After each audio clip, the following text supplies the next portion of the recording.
சுட சுட ஆவி பறக்கிற இந்த உருளைக்கிழங்கு கறிக்கு காரக்கறி என்ன சாப்பாடு நல்லாயிருக்கும் அப்படின்னு கேட்டிருந்தேன். ஸோ நிறைய லைக்ஸ் வந்திருக்குது, வியூஸ் வந்திருக்குது. ரொம்ப ரொம்ப நன்றி, ரொம்ப தேங்க்யூ.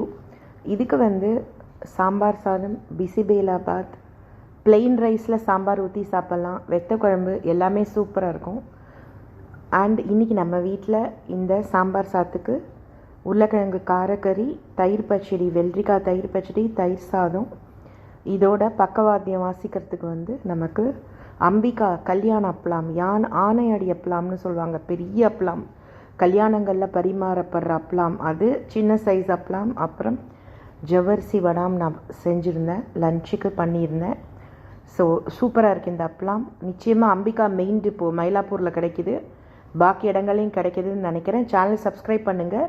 டீட்டெயில்டு சாம்பார் சாத்தில் எவ்வளோ வெரைட்டிஸ் உண்டோ ரெசிபி பார்க்கலாம், ஒன் பை ஒன். தேங்க்யூ.